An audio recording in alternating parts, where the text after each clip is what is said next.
Hi, friends, and welcome to the internet television program called Talking with Fancy. I'm your host, Eric. I'm the host of this internet television program and the hero of this story. Yes, that's right. I'm the hero of my own story. And in this story, I'm a tele-dentist. One of the many absurdities that have arisen as a consequence of this COVID nonsense is the idea of tele-dentistry.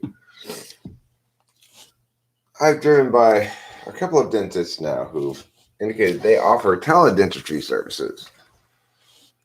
And during COVID, tele-dentistry,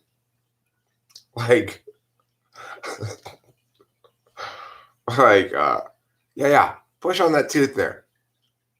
Does that hurt? Yeah, it does. Okay, now x-ray your own teeth. Okay, I'm done x-raying my teeth. Great, you've got cavities.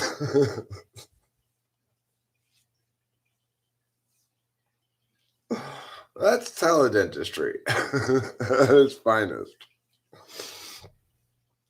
Now, I haven't actually seen any signs up for tele-massage yet, but that's the equivalent amount of absurdity to tele-dentistry. Nobody goes to the dentist to talk to them about their teeth.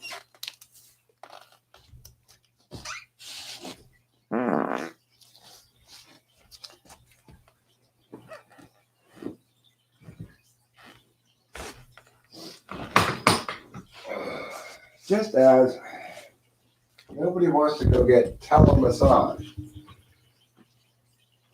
Why does nobody want tele-massage? Well, because the whole point of massage is somebody puts their hands on your body, not that they talk to you.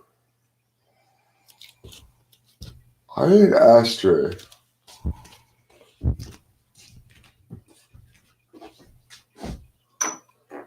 I guess this will do as an ashtray for right now.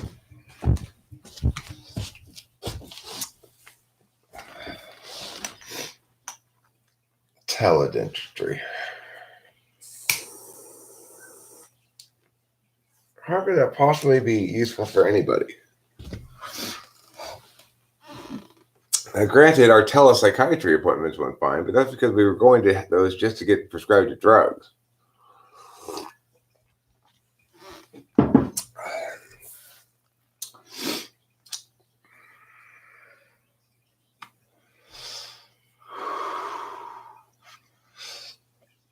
So I slept pretty well last night. Got a pretty good night's sleep, and feeling more like myself today. You know, there's always a challenge time of sorts that occurs at some point in the cycle where I'm not feeling particularly dopamine filled, but I'm not exactly sleepy either. I don't know. I kind of feel the dopamine coming back into me. I'm feeling more enthusiastic about doing some things. I want to make another little video about a famous person. I think we're going to do a celebrity, about Candace Parker, who played one of the girls in Full House. The reason is because my Don Adams and Richard Dawson's videos are both working really well. Now, granted, they're not getting any traffic from recommended videos or anything, but they're getting a lot of search hits. So obviously, it's like I'm near the top of the search results for both Don Adams and Richard Dawson. I'm getting a lot of views from search. So I like that concept of idea that you make a good video about a specific subject that's short and entertaining, and it becomes a top search result for somebody's name, and then all of a sudden you get all kinds of shit going on,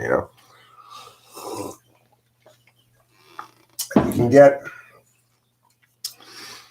a decent number of those going, and each of them has legs and makes a little bit of money every month, then pretty soon you can actually start making some money on just old videos and their persistent earning capacity.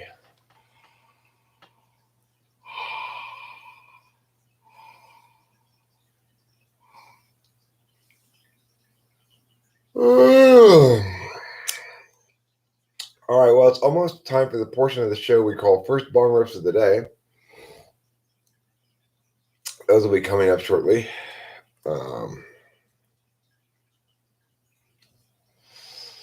don't get the sense that Rachel slept particularly well last night.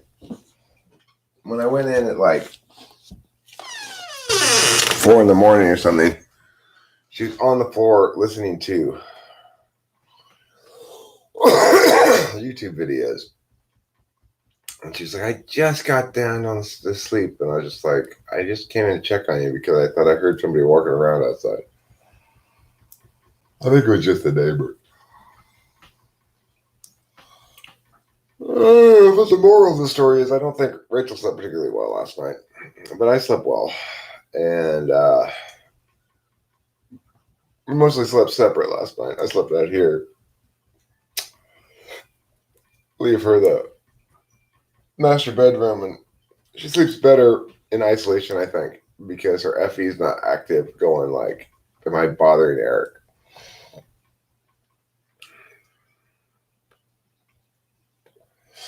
She's such an FE tool function user. We were lying in bed last night. She was explaining to me her neuroticism about having made social mistakes during the live stream or something. I was just like, relax, you did fine. You know, it's like, my FE is not that sensitive, so you did fine.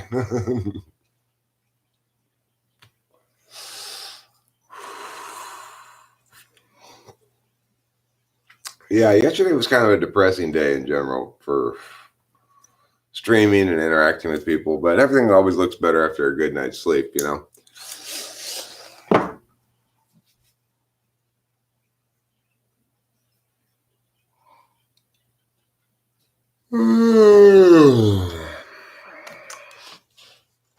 And I kind of like the way that the spite monkeys are provide me some predictability. Like, I wondered after I talked about having to work yesterday and not wanting to spite monkeys most of my autonomy room, if in fact I would go in there and they'd be messing with it, because I had announced that vulnerability. Sure enough, that's exactly what happened. I had to switch platforms.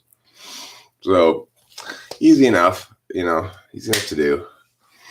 It keeps me amused because it's like, wow, these people are putting a lot of effort for no impact. But you know,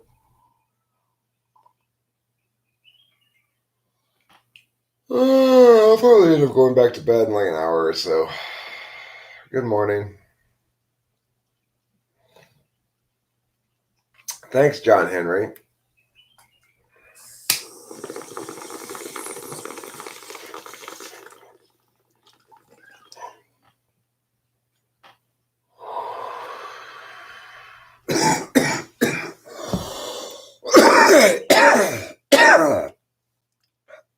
First bong rip of the day is always a little lungy, unavoidably so.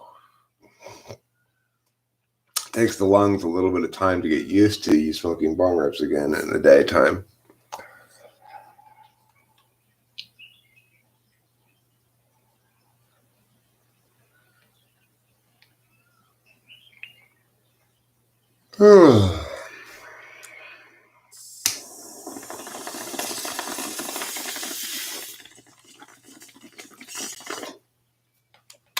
I think we may go fishing today or some other activity like that. I've been really sopping up my introverted sensing needs, getting lots of sleep and eat and stuff like that, but I'm not sure if Rachel's really getting her fill of her fourth slot function SE. She worries if she's providing me enough SI. You can't really provide another person SI, but you can provide another person SE. I worry sometimes if I'm fulfilling my role as like the dual role enough. Simply because I know it's important to attain outcomes in that fourth slot function to feel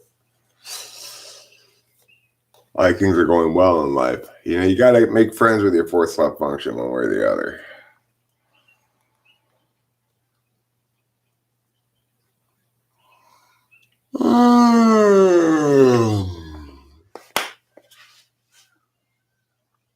OBYFLE. Yes, big yawns for little Eric.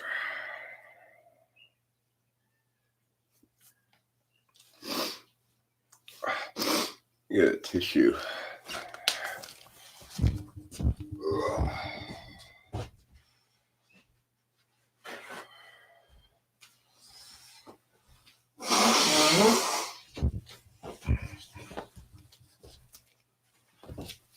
You know, as you go through life, you establish yourself positioned in some ways and not in other ways, and by habituated action, so to speak. And I've established for myself this role as a fighter, you know, who fights a lot. And it's not a role I enjoy very much, frankly. But it's one that I've habituated myself to, that I'm always going into battle. I don't really like battling, frankly. I've determined.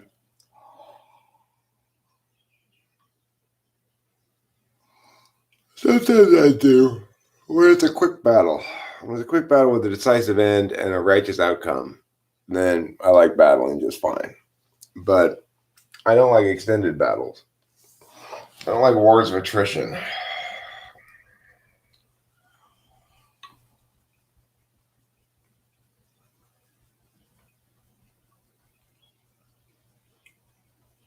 I'm not fundamentally fond of conflict. Right. You don't win friends with salad. Very well put, John Henry. Lisa Simpson spoke the truth. Or Homer Simpson spoke the truth when he said of Lisa's plans, you don't win friends with salad. You don't make friends with salad.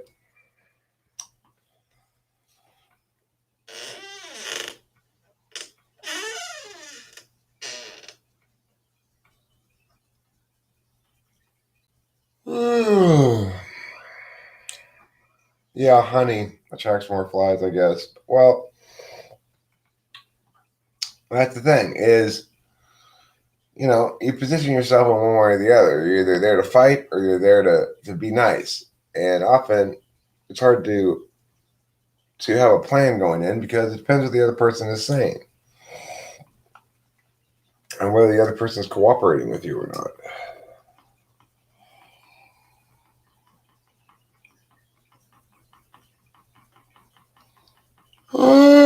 So many yawns. I better pull this bong up quickly.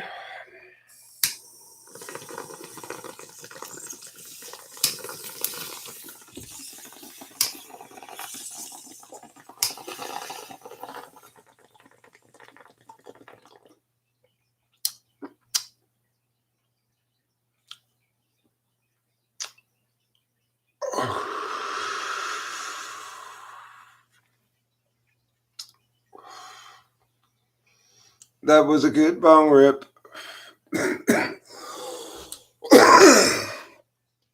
So I've got my coffee here. I got my bong rips, got my cigarettes, got all my SI stuff lined up. I'm ready to live stream.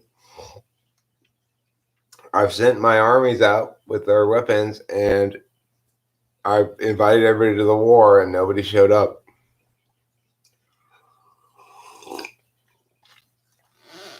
And now I'm experiencing negative FE consequences as a consequence.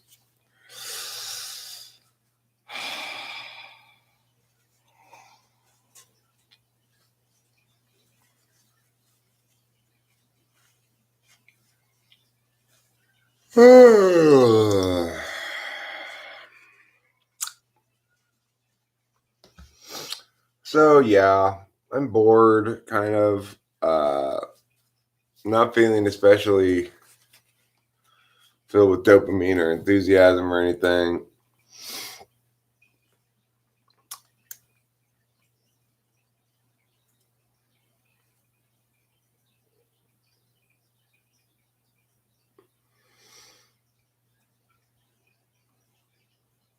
Well, and the other thing is physology is that's only an analog. And I mean, it's only a digital analogy. With analog telephones, the phone waves were not converted into anything. They're just the same waves traveling along wires.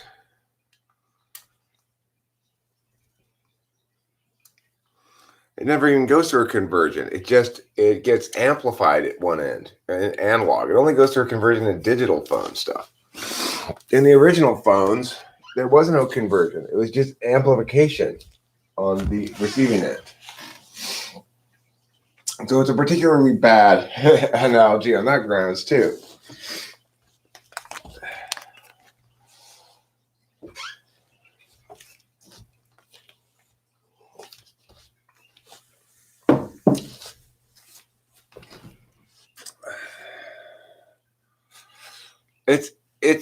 It's a meaningless distinction he's making. I mean, the process of attending to things is the process of dealing with various objects and executing functions on them. There's some sort of conversion or movement of information regardless, but it's the distinction he's making is something he sort of made up on the spot to fill in answers, you know?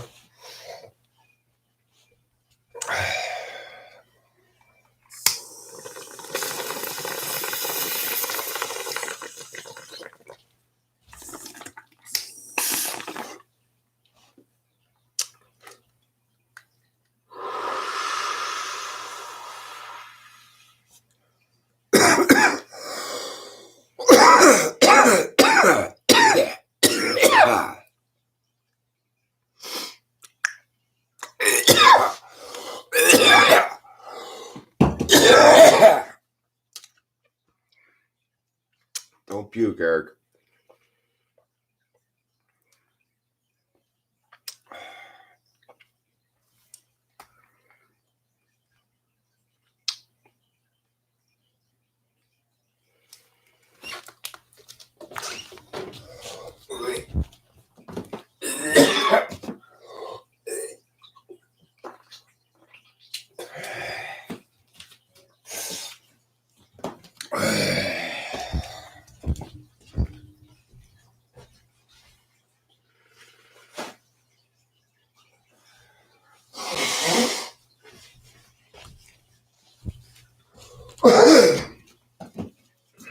Well, I don't know if you can hear him, but I can hear him. Hear who? The woodpeckers. They're out there pecking their wood.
You know, we didn't always have woodpeckers around here.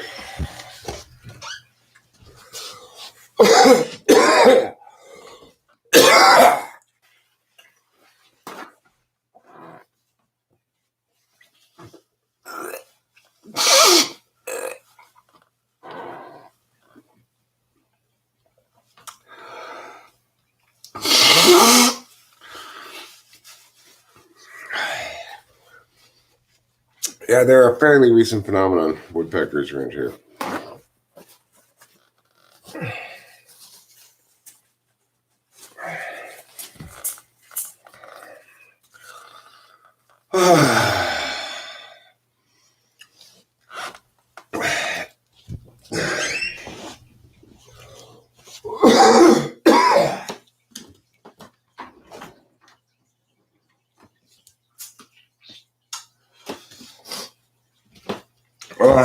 Rough morning.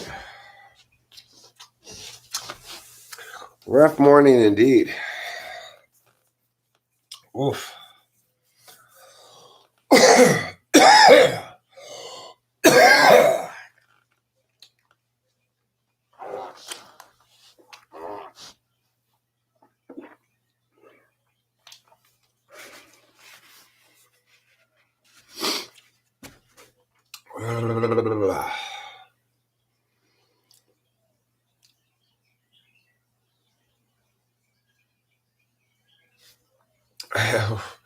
What sounds like the sounds of screaming monkeys are just the sounds of my outside around here.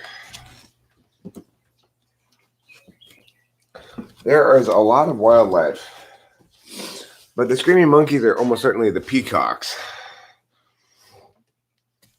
The peacocks make these noises all the time where they go, rah, rah.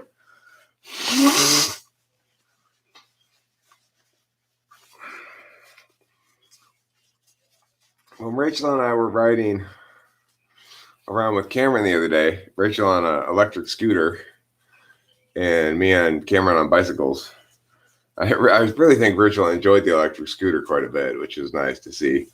Cameron is,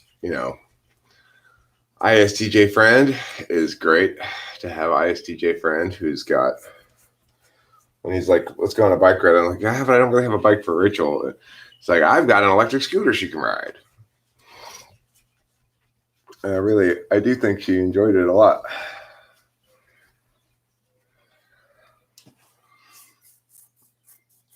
And I'm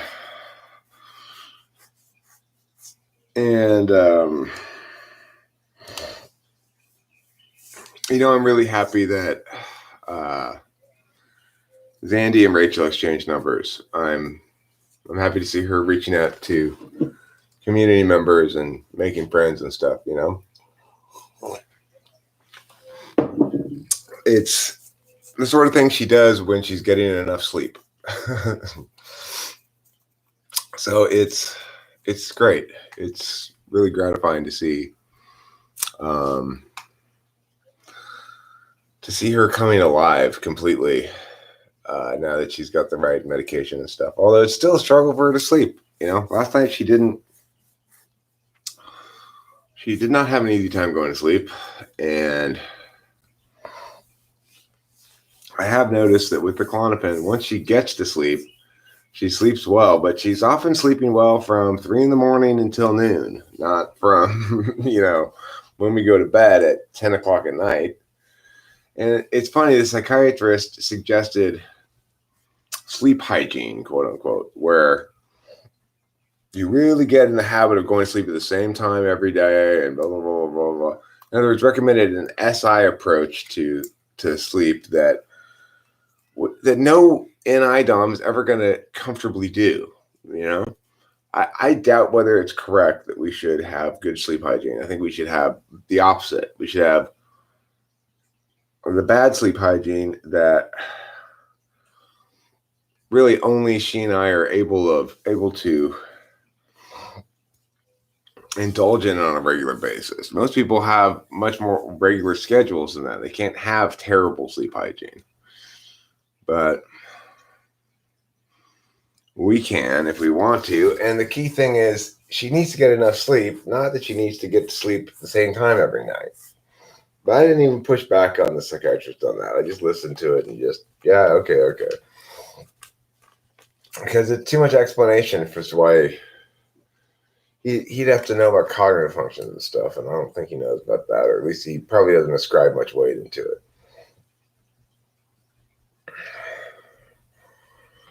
So, anyhow,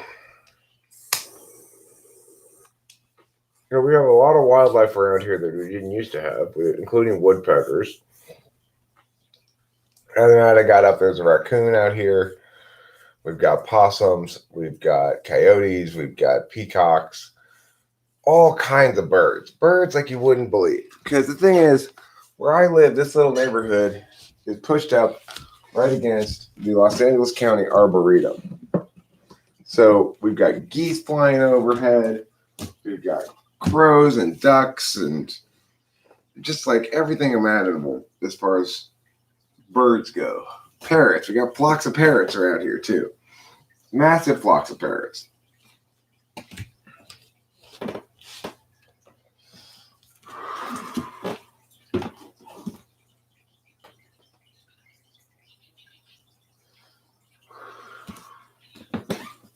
Los Angeles in general is an interesting place in that it's what happens when you have a large population of people that basically never interacts with wildlife. So basically nobody in Southern California hunts or fishes for anything. And nobody bothers any of the wildlife. Nobody's intentionally killing things. And as a consequence, but there's also not really very many predators, not very many natural predators. So it's like there are coyotes, and as you get in the mountains, you get mountain lions and stuff, and even bears. But down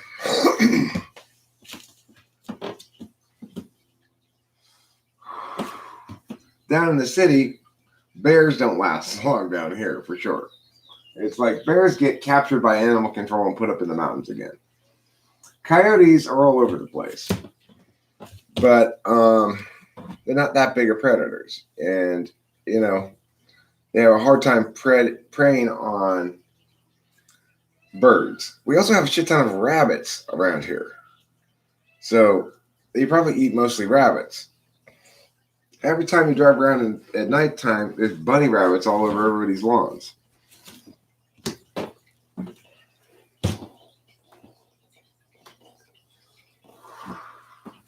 Basically, this is a very animal-friendly ecosystem here. We've got the Arboretum, which is pretty big, and it's nothing but open, nothing but trees and grass and stuff like that, and some little paths and stuff, but no streets, And then this little neighborhood around it called the Village, which is low density single family homes and a lot of yards and not no busy streets, just small residential streets. So the variety of life that can thrive around here is enormous. There's a lot more water than there would naturally be here, but there's weather consistent with things that don't handle freezing temperatures well.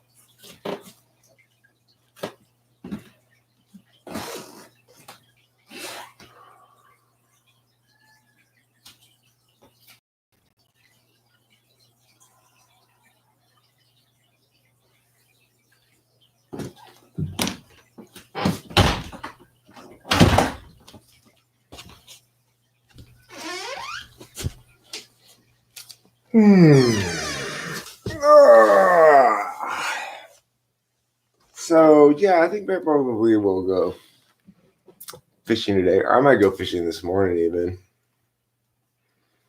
And Rachel's still asleep, because Rachel these days, she rarely gets out of bed before noon. Or rarely. So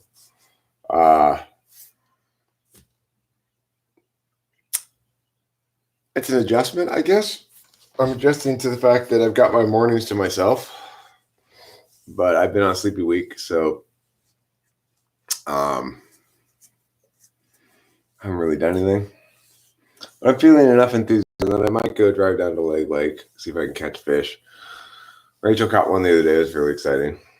Even though this little small bluegill doesn't matter, it's still really exciting because it was her first fish she'd ever caught, and first fish that we caught together. So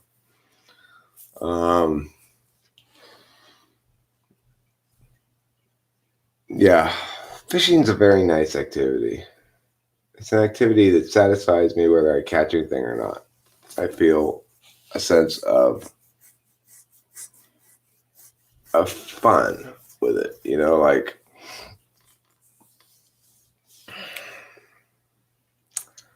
it's fun, like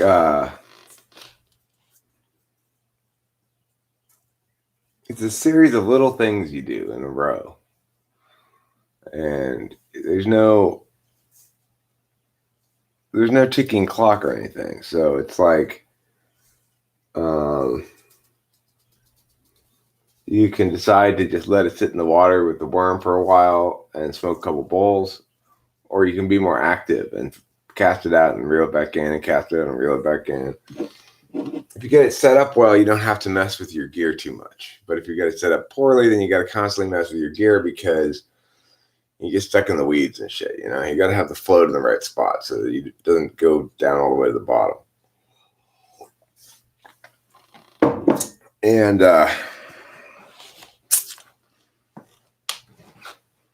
then you got to attend to your SI the rest of the time. It's a really soothing activity. The SI things you're saying too, you bring a cup of coffee with you, and you got your cigarettes, and you got your weed, and you got your tackle box and your fishing pole, and hopefully you find the shady spot so you're not too much in the sun, and you cast it out there, and then you take a sip of coffee, and you look at the water for a bit. You see a fish jump someplace else, where your line is, a little bit over to the left. So you reel it back in and cast it over there a little bit to the left. And you let it sit there for a second. And take another sip of coffee, you watch the water, then you sit down in your chair and maybe you smoke a cigarette or light a cigarette. Then you reel it back in again. And it's like that's fishing. It's this endless series of little meaningless SI things that you do that you could keep track of if you wanted to, but nobody would bother. And it's the only thing I can think of doing that really makes me feel patient or unhurried. Like satisfied, I guess. Calm and stuff, Fishing makes me calm. I like sitting next to the water. I like the behaviors of fishing, the various little ticks. Hi, KB. Thanks for the 4 exclamation points. I appreciate it. It's a sunny way to greet me.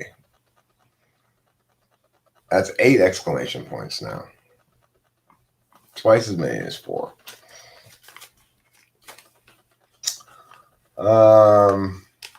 Read your comments on what?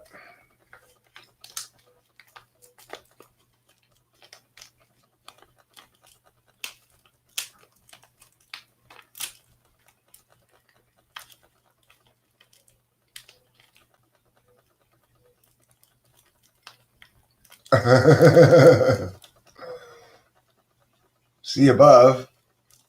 I said, read your comments on what?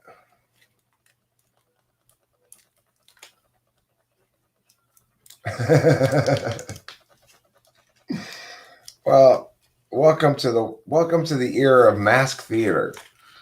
People with masks on that are just sort of half-assedly covering their face or their mouth, or they're only covering their nose, and they're just in the store and they're just like, well, this is all bullshit, but I got to wear a mask now.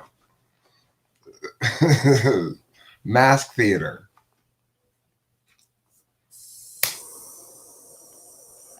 Another absurdity of the COVID era, along with Tele-Dentistry. Ow! Oh, my back. What did I do to my back and when did I do it? Ow. Just by coughing right now? Oh.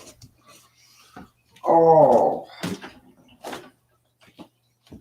Now is the time of the winter of my discontent, said somebody in Shakespeare.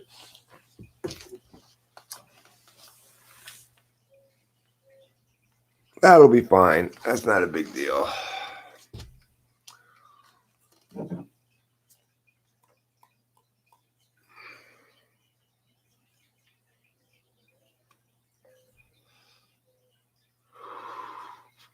No, KV. Jack's not a TEFI user. You are incorrect about that. He's an ANTP. So I'm not interested in really having arguments about cognitive functions and types anymore. I've learned my lesson. I understand that the missing problem here for everybody else is no, he's not that, KV. You're wrong. You're absolutely wrong. I can smell my own type easily enough. He's an ENTP. He's not an ISTJ. And he's not an INTJ. That's incorrect. But I don't want to have this argument about Jack's type or anybody else's type or anything about cognitive functions, frankly, because before anybody can have these kind of arguments with me, we have to begin at the right spot. What are we trying to do with our cognitive function model? Because nobody wants to answer that question. I don't want to have these conversations.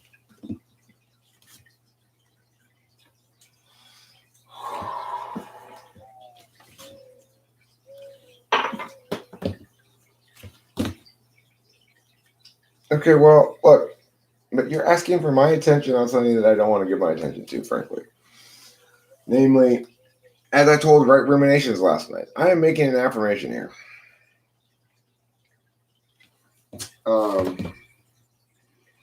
Somebody wants to come in and negate my affirmation, fine. Somebody wants to come in and make a counter advocacy, I don't really have time for it.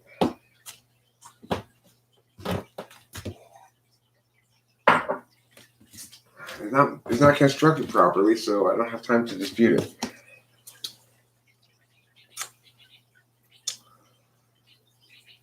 Bye, John Henry.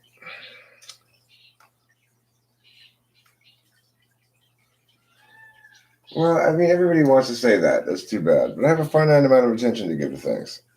And I don't have attention to give to everybody who comes to me and says, I disagree with you on point X, and I want you to listen to all my argumentation about it.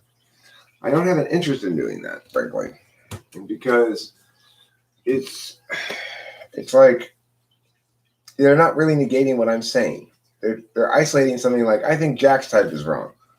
Well, it's not. So I don't really want to argue that thing.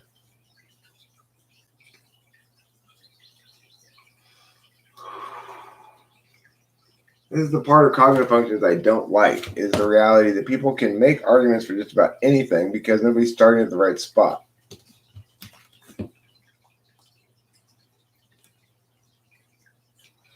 If we're not starting from the right basic model or the same basic model, we're going to come to differing conclusions about things. And you can argue yours and I can argue mine, but we're arguing in different languages. And we're never going to reach any kind of consensus.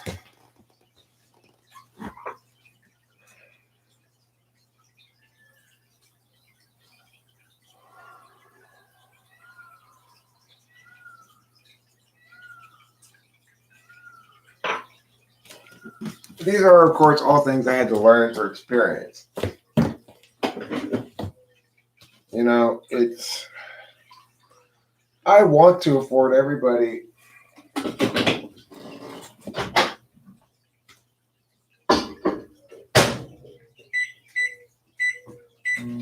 all comers my argumentational attention. But that was kind of one of the topics that was earlier discussed in this video here, is that I live as I'm a shinobi, so there's no peace in this ninja world, right? But I don't like to fight. I really don't. Can you explain your definition of what NI and SI are and their differences? NI, SI, they're both knowledge functions. SI is based on one's subjective impressions of experiences, basically. We convert our experiences into memories or stories that have a language-based form to them, and that also have visuals and other elements from the experience that are retained. So you might say that NI is low resolution knowledge. SI is high resolution knowledge. NI doesn't retain things like what things smelled like at the time or what people looked like at the time. It just takes away the takeaway, the lesson. And yeah, I might get around to reading them. See, KB, the thing is this. What you're asking is perfectly reasonable. Okay?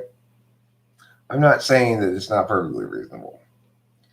I'm saying that for us to talk about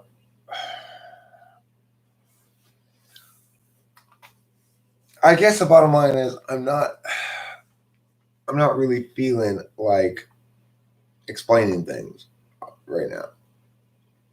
Like I'm not really feeling like explaining things to somebody who's taking an adversarial position.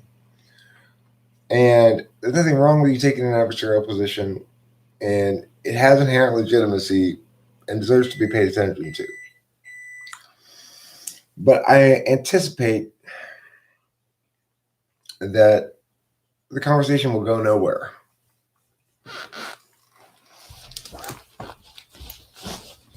So NISI are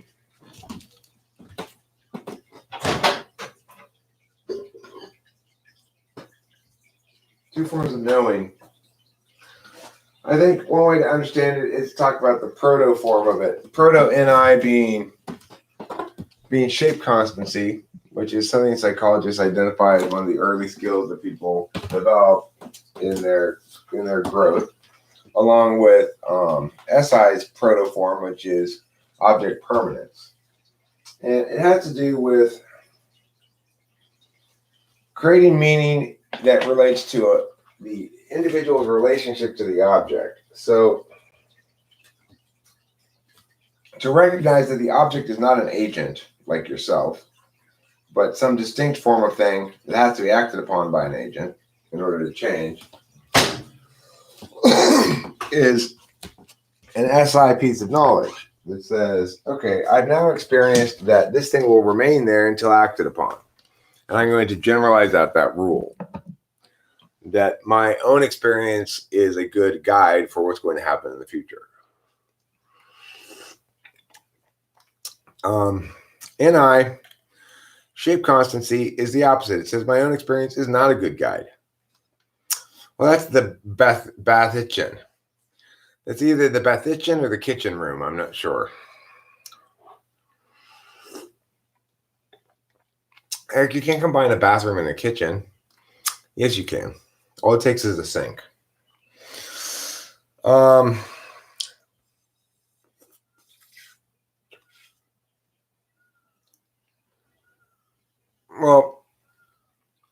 I mean, what makes NI truth focused is it's saying my experience is not a reliable guide. In other words, even though on one occasion I look at this like this, and on another occasion I look at this like this, and it's not kitchen, it's not carpeted. Yeah. It's still the same thing, right? My perceptions are not reliable in that regard. That this is not what a pack of cigarettes looks like, and this is also not what a pack of cigarettes looks like. It looks like whatever angle you're looking at it from, you know. So that's shape constancy. That's another proto skill that people develop early on. Babbling is a proto skill. Babbling is a proto skill of NE, right? It's proto NE. But anyway, so NI is that notion that what you perceive is not a reliable indicator of what is necessarily. That you have to understand what is as independent of the self. Now, is it really independent of the self? Well, no, sort of, yes. I mean, physical objects have independence that stems from their adherence to the law of non-contradiction. That is to say, a thing cannot both be and not be in the same time, space, and context. That's the law of non-contradiction. It applies to physical objects, but not to metaphysical objects. So, you know, it is the case that this video, once it's completed and in my list of videos, can both be and not be in the same time, place, and context. In other words, you can be playing it on one device and on another device concurrently. So it's in two different places at the same time. Well, you can't do that with a physical object, but you can do that with a metaphysical object.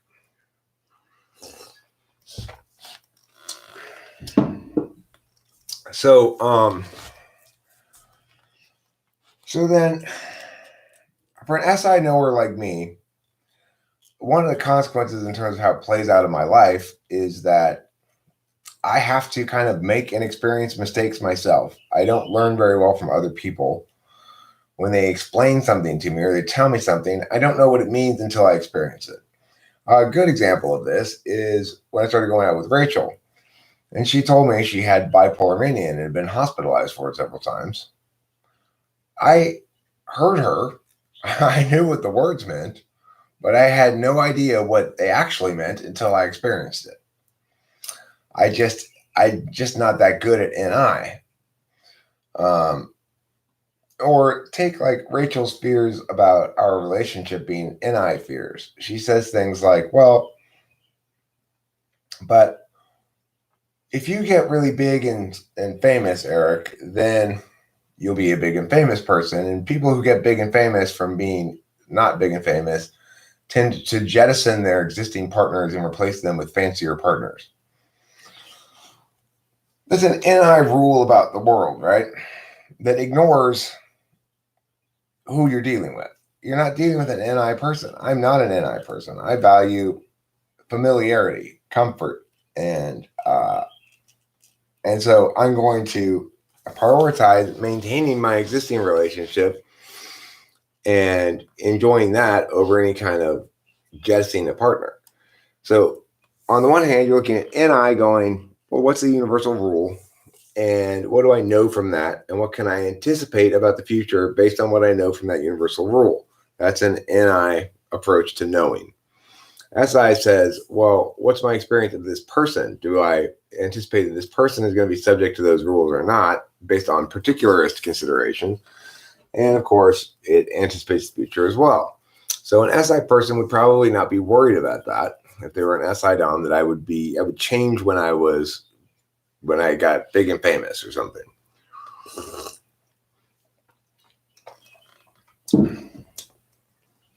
Rachel used to fret occasionally about things like, well, maybe because we aren't duals, we won't last, that ultimately socionics is right or something. Well, again, it's an NI concern. That's not an SI concern. That's not based on any of our experiences where we go like, oh, we're experiencing conflict over this, therefore we should worry about the validity of the relationship. You ever simulate outcomes based on descriptions of situations you haven't experienced? I would say not really. Not really. I really fly by the seat of my pants a lot. You know, it's like I'm not much of a planner. When I do think things out ahead of time, I don't necessarily draw any firm conclusions about them. Like, you know, I thought about that debate with Jack ahead of time, and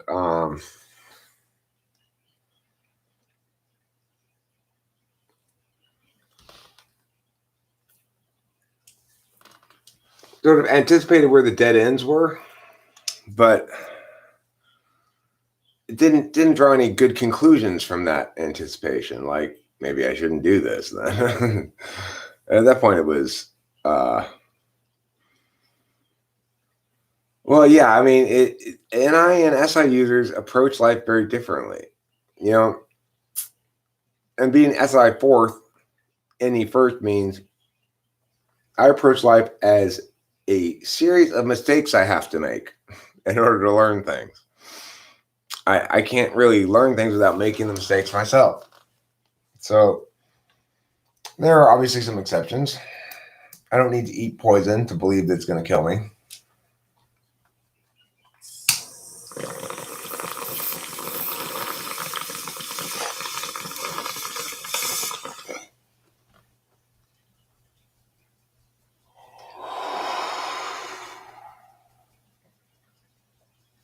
So yeah, I'll probably go fishing today. It's a nice overcast day. It's cool, but not cold. Well, SI first slot is a knower. Knowers are different than interfacers, than actors, than deliberators. Knowers can be very frustrating for somebody like me. If you have SI first slot and the person you're with is always saying things like, we need to do meow because of this previously experienced experience of hers, and you go, but that's not representative of a general thing, then you're going to have a lot of problems. And the thing is, being an ENTP means, well, NI is ignoring for me fifth slot.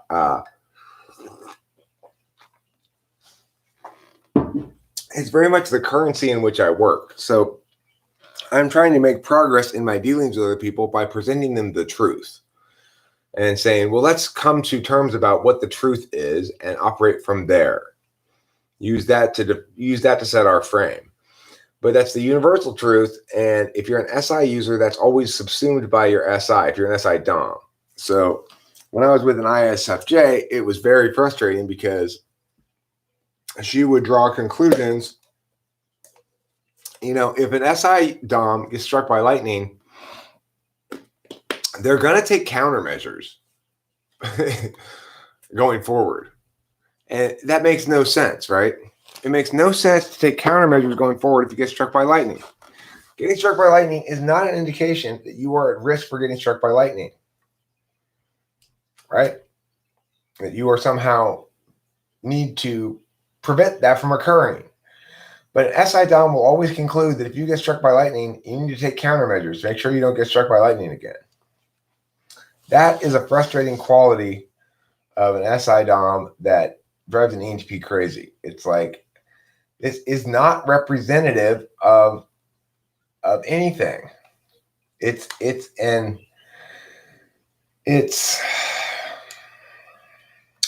anomaly, you know. That's what that word is there for. Explain that concept.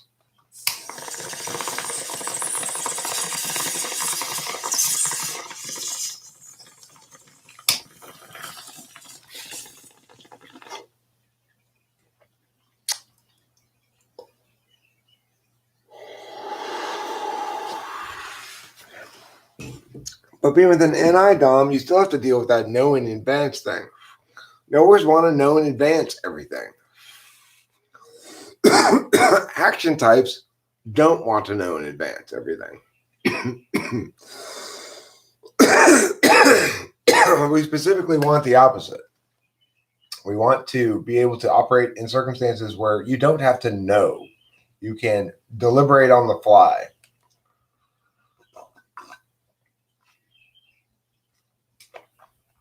It's why, like, Winston's mom was saying, well, do you want to prep with me? Do debate prep together or something? I was like, no, I don't want to do any debate prep because that's not how I operate. The way I operate is I ask questions and I work off what the answers are. You know? So it's like, I don't want to know in advance what I'm going to do because that's hamstringing me. That's trying to confine me to not being a counterpuncher, and I'm basically a counterpuncher by nature. So sometimes Rachel, when we've had problems, and it's always correlates in periods of time when she's not sleeping at all. But yeah, you're right. Damien Durek, you're right. That is true.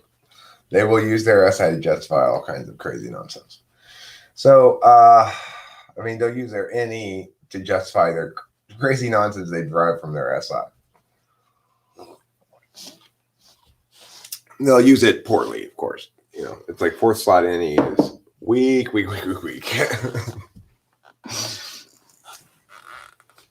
So, you know, Rachel, when she's not getting enough sleep, she's knowing in advance problems that are going to arise based on universal rules that don't apply to me. Like, you know, well, but when you get famous, Eric, somebody's going to hit on you and you'll be oblivious to it and I'll feel jealous. Okay, well, that is a possible reality that you are knowing now in advance. But that's not, I mean, why do you need to be in a relationship where you know in advance for sure that that nothing bad can ever happen or something? It's strange. I'm not a knower, so I find it appealing. Did you do that on purpose, Rachel? I don't think she did that on purpose, Damien. I'm pretty sure she didn't.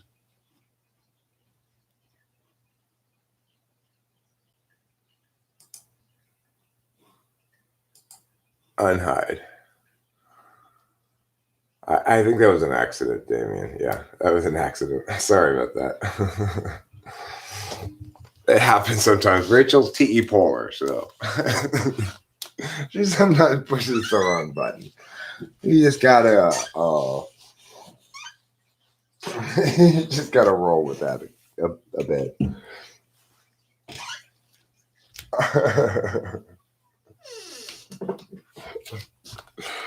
Yeah, I've almost accidentally hidden people on multiple occasions. It's easy enough to do. They added a function where you push Alt now and it slows down the chat. So I take it you're awake, Rachel, huh? I'm thinking about going fishing in a little bit. Do you want to go with me or do you want to sleep?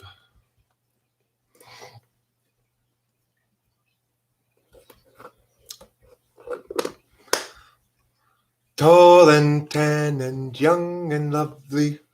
I think that song, right, that I just sung like a little bit of it, that might right there be enough to get me like copyright eliminated or something. Because I think they have a really tight copyright thing about that song that I was just singing, The Girl from Ipanema. Like, I could be wrong. I'll see when this thing publishes. Even if you like sing a few bars of it, they go crazy.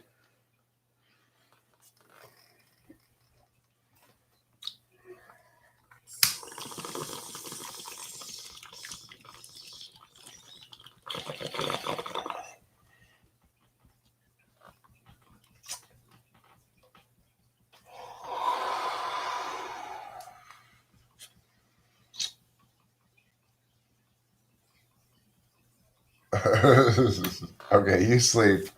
I may go fishing here in a little while, okay? Just to let you know. I probably will.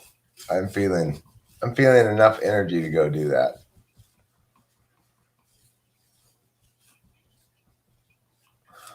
Well, I do pay attention to what size hook I'm using, Damien, and because of the size of the fish in the lake where I'm fishing, I use small hooks, so we're going to catch smaller fish. There might be some bigger bass in there that we would potentially miss out on catching because the hook's not big enough, or it's going to break the little leader on the little hook.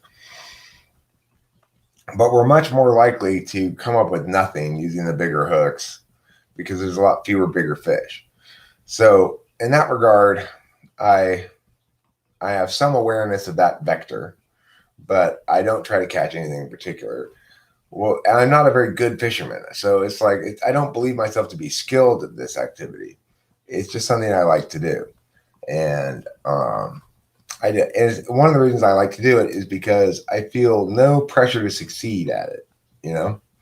It's just I like to play around with the different dynamics between the weight and the float and the hook, like how far away it is from each other and stuff.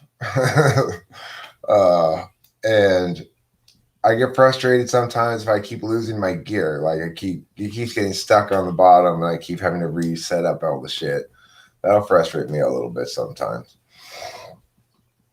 So but if I have enough floats, Rachel and I had been fishing without any floats because I was out of them and there's no fishing tackle stores open. So I bumped some off of my dad the other day. I said, Dad, can I take some of your floats? And now I feel well equipped. Plus, I like that fishing pier that we fished off of the other day at Leg Lake. it puts you out into the lake some distance, so you can really get out wherever you want. You can cast way out towards the middle of the lake, no problem. And it's also outside of these reed things. So if you want to fish in near the reeds, you can do the backside of the reeds.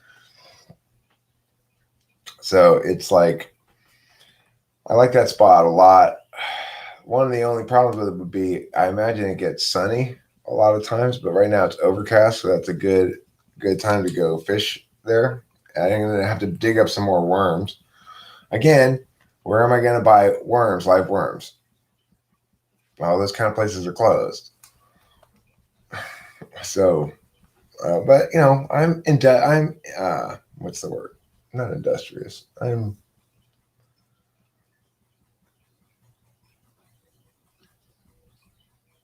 I have ingenuity, I guess. I don't know, whatever the word is. I can dig up my own worms. We have a lot of worms here at the house in the dirt around here. You can see their trailings, like they come up in the night and they leave their trailings of dirt behind them.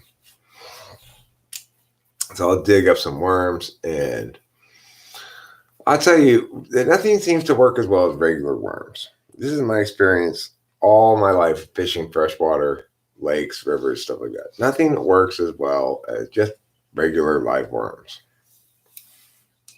That's it. That's my lifetime's experience of fishing tells me this. That's a good question, Damien Dirk. I hadn't thought about that. You know, I bet you can get different kinds of worms at pet stores that different kinds of pets eat. I don't know if you can get earthworms, but that's a good point. I hadn't thought about that.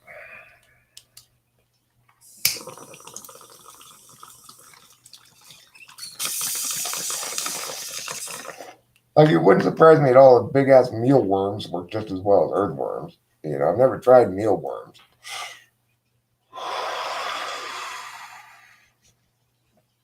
Now, for ocean fishing, you can't use worms. Worms don't work for ocean fishing, but they work for freshwater fishing for sure. And fake worms don't work as well. Lures don't work as well. Salmon eggs don't work as well. Cheese doesn't work as well. Nothing works as well as worms for freshwater fishing. That's my experience. Granted, I haven't tried all the different kinds of worms. I usually just get your basic night crawlers, your big, thick ass earthworms, you know. But yeah, and I've been fishing freshwater my whole life.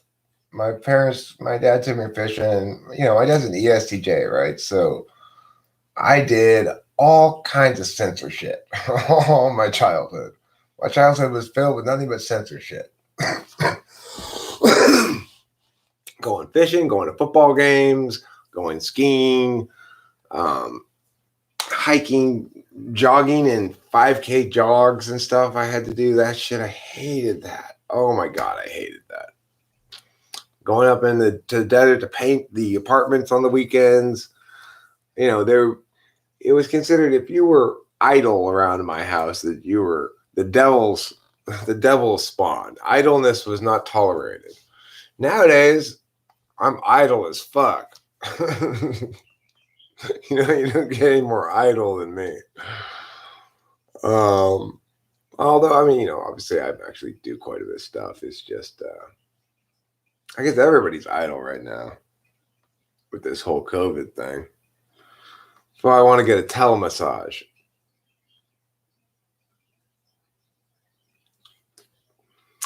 My 31-year-old sister is ENTP and she has borderline personality disorder. There seems to be a lot of overlap between personality and BPD. How do you draw a line between disorder and personality? Well, there's not any overlap, frankly.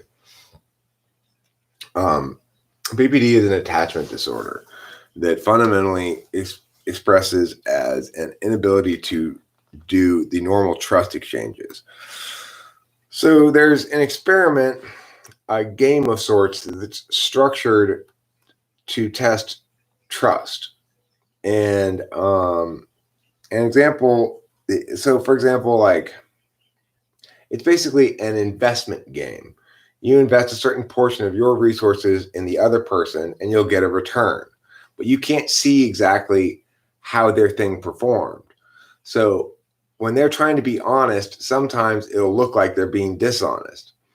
And the game is structured such that after there's an apparent breach of trust, there's an attempt by one side to repair that apparent breach of trust and to get back on the same team. And people who have normal attachment will join those people in that re-trust establishing moment to leave conditional, whether this apparent breach of trust was an actual breach of trust or not, is a quality or a skill that people at BPD don't have. So they can't engage in the normal power exchange back and forth of trust building that occurs between people in communications. That will manifest differently behavior-wise, depending somewhat on your personality type, but is totally distinct from it and is something that can apply to any personality type. I was with an ISFJ with BPD. I do know an INFP with BPD. And it's a breakdown of the ability to trust in an adult way. Adults are able to trust in ways that incorporate some gray areas, and people with BPD cannot. It's black or white as far as trust. Any apparent breach of trust or any imperfection regarding trust-related matters is seen as a betrayal, even if it's not. So it makes it impossible to engage with them long term in an intimate relationship. Now, it tends to be with BPD people that the more intimate the relationship, the more expression of the disorder. So, in other words, people who are not close to them, who are not in their inner circle, are not going to necessarily see any of those behaviors. Like, they may be a great employee at work or something and not have any problems with anybody at work, but when you see them at home, you are all of a sudden a villain of epic proportions. Why? Well, because you have the power to betray me because I'm close to you, and that makes you fundamentally an enemy, because intimates during those formative years of my life betrayed that trust when I afforded it to them, and I lost the ability, or have not rebuilt the ability, or have been unable to construct in myself somehow the ability to afford trust in a healthy way. Is it fixable? I don't know. I don't think so, but I could be wrong.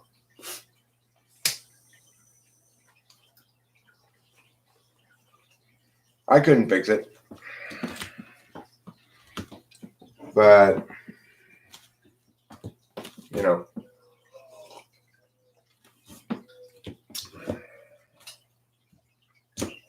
I tried to fix it in Kimberly to no avail.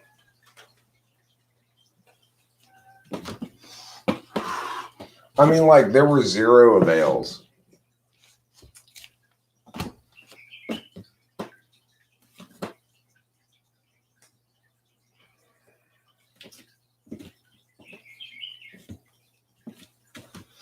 So I have a healthy attachment style.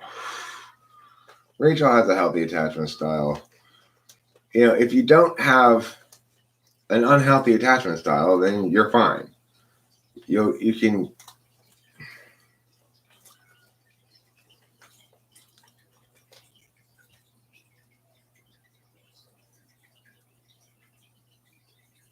Well, they shouldn't. I mean, it's true that BPD correlates with impulsiveness to varying degrees. And if you're an action type, it's going to correlate to more impulsiveness on a broader scale than it will to an SI DOM or an NI DOM, But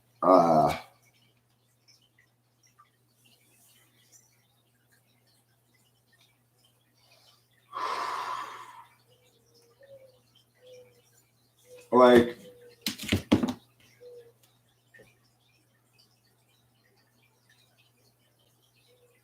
it's the trust thing. That's what it boils down to. Everything else is ancillary. It's either symptomatic of it or or unrelated or colored by, you know. It's definitely, it's the engine of the thing is an attachment disorder, and it expresses in basically three different possible ways of dysfunction, or four, I don't remember. It's like chaotic, withdrawn, ambivalent, something else. Kimberly was ambivalent type, subtype of that.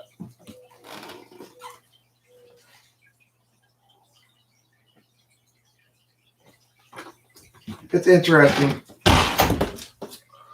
It's an interesting subject. It's a little depressing because it's like the BPD people are not bad people. Like, Kimberly was not a bad person. She was just awful to me. And I think that's the case in a lot of BPD relationships. They're awful to their intimates, and the closer they get and the more important a person is to their emotional well-being, the more difficult they become with that person. It's quite a curse if you think about it. That forever will prevent real intimacy, no matter how earnestly and well-intentioned the other party is in their attempts to have a healthy relationship with you. The nature of the disorder is such that it prevents that from occurring. Pretty depressing.